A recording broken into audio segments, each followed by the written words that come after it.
Hey y'all, welcome back to Movement Link.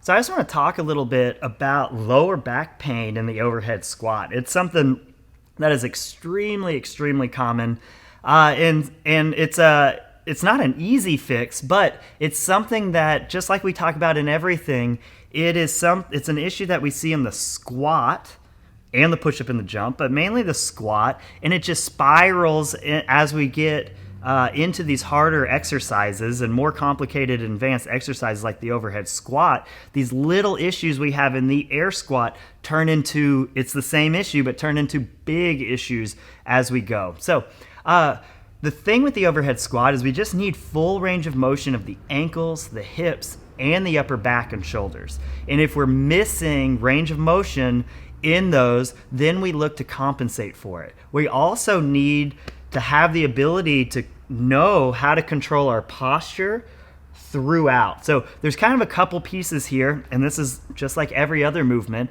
is mobility is super key, stability is key, and then the actual movement pattern of making sure we're actually bracing and doing things the right way is the extra added layer. So let's talk about what happens.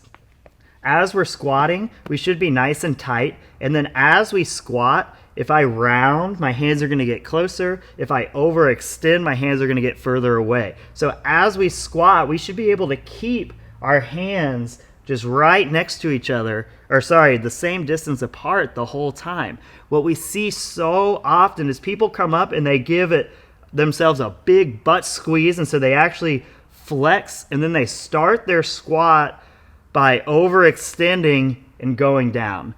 That overextending, you'll go until you literally hit bone on bone back there. So a lot of this low back pain, especially if it's kind of like dull, achy low back pain, it's from those bones, your vertebrae sitting on each other. So what happens in the overhead squat, even if we're good at air squatting and stuff here, if we run into upper back and shoulder issues, a workaround to get myself more upright to help is to overextend. So what we see all the time is either we have an issue on all of the squats with the start, which this might be the most common issue in the gym, is not being able to engage and brace and keep everything tight and the same, and we get into that overextended position as we go. So it's either that, or we're running into our ankles, our hip, or our upper back or shoulders, and then as we're squatting, we're looking to keep the bar there, and so we overextend to get ourselves more upright. So what do we do about this? We figure out, is it your ankles, is it your hips, is it your upper back, is it your shoulder? So we do that through movement screens and working with your coach. And then we also look at, is it a movement pattern related thing? Once we've identified what it is, we can start working on the issues. But from there, normally it's not like, oh, we've identified it, now you can overhead squat. It's, no, okay, we've now identified it, and now we understand your restrictions, we can start working on it, and then we need to develop the overhead squat alongside developing your mobility and movement pattern. So how do we do that?